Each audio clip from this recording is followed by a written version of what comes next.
On the phone. It's a pleasure to welcome back to the program. It's been far too long. Robert McChesney, he's a professor at the University of Illinois, Urbana-Champaign, and he is also the founder, or the co-founder, I should say, of Free Press, author of many books. Welcome to the program, Robert.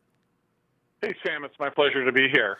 So now you've got basically two books out now, The Digital Disconnect, How Capitalism is Turning the Internet Against Democracy, and one that you've co-written with John Nichols, Dollarocracy, How the Money and Media Election Complex is Destroying America. I imagine you knew that both the books were coming out, but I want to talk a lot about the digital disconnect, but what is there a theme that's shared in these two books? Well, yeah, there is, and I think it's that, America is in a deep crisis, that all those listeners, people familiar with American politics, I think know about, especially progressives, that, wealth is concentrated in the few, our political system has stopped working, effectively we're not a democracy anymore, the rule of money has taken over, and in digital disconnect, the point simply is that our technology won't do the job for us. The idea that the internet was going to be a revolutionary agent that would solve our political and social problems, unfortunately, hasn't proven to be true. It's been incorporated to a large extent within the system. What both books share, though, Sam, is that I think that I'm optimistic that these are very solvable problems. That they say it always looks darkest right before dawn, and I think it's very easy to look at where American society is and say, gosh, it's hopeless, it's depressing, it can't be fixed. The powers that are benefit are far too strong, and the powers that oppose, those forces that oppose, are far too weak.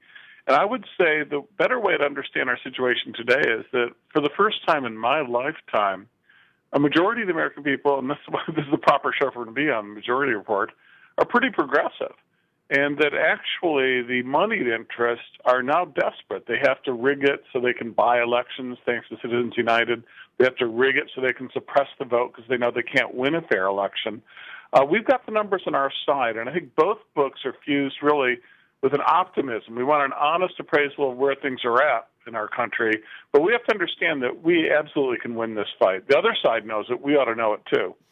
Well, I'm glad. It's nice to hear a hopeful refrain. But let's talk about the digital disconnect. Because one of the things that we do on this program is talk a lot to libertarians who call in. And the internet is always cited, and certainly we see this coming out of Silicon Valley, as the great democratizer, as the solution to many of our problems. What is, in fact, the digital disconnect, and how does that? What's the interplay with what you call the really existing capitalism? Well, I think the problem with almost all the analysis of the internet, from the very hopeful side that it's a democratizing agent to the really interesting books that are quite critical of it as an antisocial agent, but both those perspectives really underplay and underestimate the importance of capitalism, of the profit motive, of the way our economy works. And I argue in the book that capitalism has affected the internet far more than the internet has affected capitalism and capitalist society. And what I try to do in the book is show how the internet has been integrated into capitalism, and that the long-standing tension between capitalism and democracy, which is a historical tension going back to the beginning of the merger of capitalism and democracy, or the marriage of capitalism and democracy, that the internet has not solved that problem. And I think that was the great hope, that it would sort of iron out the rough edges. And if I can just take a second, please. The core problems that capitalism has for democracy is that capitalism tends to promote economic inequality, which is antithetical to a functional political democracy based on political equality. And also capitalism tends to promote monopoly power. And democracy doesn't work if the economy is in the hands of a very small number of powerful interests, because they will invariably have disproportionate control over the governance. And the question for the internet, then, is in the last 20 years, has it reduced inequality dramatically, and has it reduced monopoly power dramatically? And I think the evidence is in, the hard, cold facts are in. In the case of inequality, no. Inequality is much worse today than it was 20 years ago, and it was hardly good 20 years ago. And monopoly power is much greater today than it was 20 years ago, and it was hardly good 20 years ago. In fact, the internet, I think you could argue, might be the greatest creator of monopoly in the history of capitalism or of any economy. Everywhere it turns, it creates Google's, Microsoft's, Apple's, Amazon's, eBay's, all companies that have monopoly power equal to or greater than what John D. Rockefeller had with Standard Oil in the 19th century. I mean, let's talk about that because I mean, I think you're right. And what is it about the internet that made it so susceptible to that type of monopoly takeover? It's primarily what economists call network effects, meaning that the leader in a particular area has such great advantages that all people in the market have incentive to go to the number one company, and none of the other companies can survive. So if you want to use a social network, you can go to Facebook, and there are a billion other people who will be there with you, or you can go to some other service that will have 10 other people. Well, if you want to be in a social media, obviously you want to go to the largest one. None of the others survive. Google search, same thing. Software, same thing. You want to buy books or buy stuff online, Amazon has tremendous advantages of scale, traditional economic advantages that become much greater online. One of the ironies of the internet has been that by eliminating the importance of place, it's really eliminated all the small and mid-level locally based enterprises, the small bookstore, the small newspaper. None of them can survive. Only the giants survive. And no one had really anticipated this, but now we can see that's what's going on. And it leaves these companies, Sam, again, and this is where the democracy part comes in, it leaves these gigantic companies.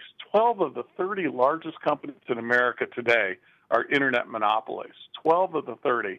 It leaves these companies with inordinate political power. They basically own both political parties, and that really puts handcuffs on electoral democracy. What is the alternative universe? I mean, how could that have developed differently?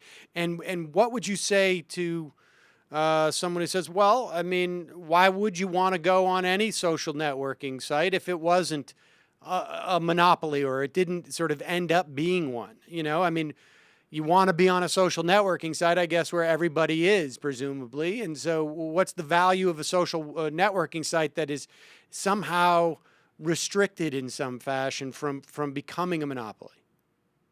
That's precisely the right question, precisely the discussion we've got to be having.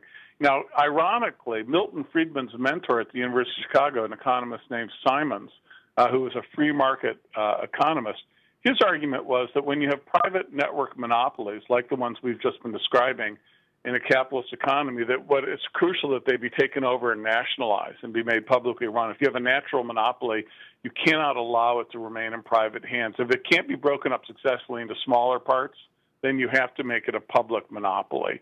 That was his argument. And that's actually a free market argument that says free markets can't survive if you have these giant monopolies. So that's one way to look at it.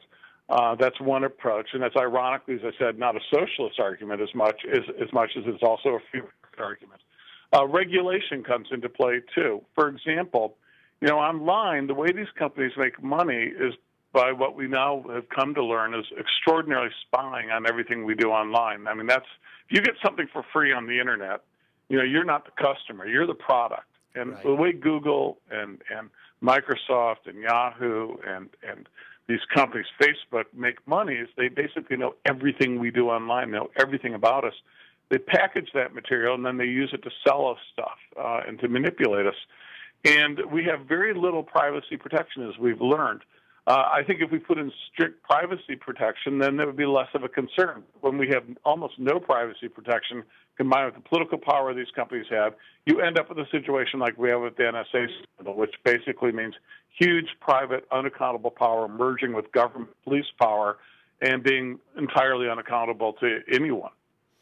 And was there things during the growth of the internet, because it's stunning to me on some level just how quickly this has turned. 10 years ago there was still this sort of notion of that the internet was going to sort of democratize everything and sort of levels the playing field in some fashion. And it really seems that somehow in the past maybe 5 years even, that has radically shifted. What could have been done? I mean, you talk about one theory is that as monopolies arise, within the context of the internet and the marketplace there, that it becomes necessary for government in some way to run that monopoly. Otherwise, it doesn't. It becomes it sort of inhibits the free market, I guess. But what were there policies that led to this, or that could have prevented it in some fashion, that we missed the boat on? Well, I think you're right that it's really crystallized in the last 5 or 6 years, and that's why I wrote the book when I did. I couldn't have written it until then. Now it's become clear where the huge money can be made, and the dominant institutions are locked in place, and they're not going anywhere, if economic history teaches us anything, for another several generations, if not a century. So that's why it's the right moment for me to write that book, Digital Disconnect. And I think the other point that is crucial to the book that we haven't mentioned yet is that one of the great promises of the internet in terms of democracy was that it was going to give everyone access to all this information so they could participate. So it would lower the cost of information, and people would be able to learn stuff that in the olden days only really wealthy people or rulers would have access to. And one of the great paradoxes or ironies of the internet is that it is contributing to the disintegration and freefall collapse of journalism as we know it in the United States. The resources going to journalism have simply disappeared in the last generation. We're well under half of the resources per capita for journalism today than we had 2 decades ago, and it's falling sharply. Basically, the commercial interests have determined they can't make money doing journalism, so they stop doing it, and it's an absolute existential crisis for our society. The internet didn't entirely create the problem, but it greatly accelerated it. And it's pretty much eliminated the role of advertising as the primary economic support for commercial journalism by the new emergence of the sort of smart advertiser, where you no longer support a medium with your digital advertising. You just buy the ultimate customer on whatever website they go to, which is the dominant pattern now. And as a result, the internet, instead of giving us this wealth of information that everyone can get access to freely, is not producing that much information of great value, with paid reporters, fact checkers, copy editors. All sorts of stories just don't get covered anymore. And that is, as I argue in the book, and this applies in both books, is a central political problem that we've got to solve in the United States, or pretty much all their issues are going to collapse. We'll have no hope of solving them. Yeah, that problem seems incredibly vexing. I mean, we just, even in the past days where Nate Silver has gone from the New York Times, is going to head to ESPN. There's obviously far more resources at a Disney-owned company than even the New York Times there.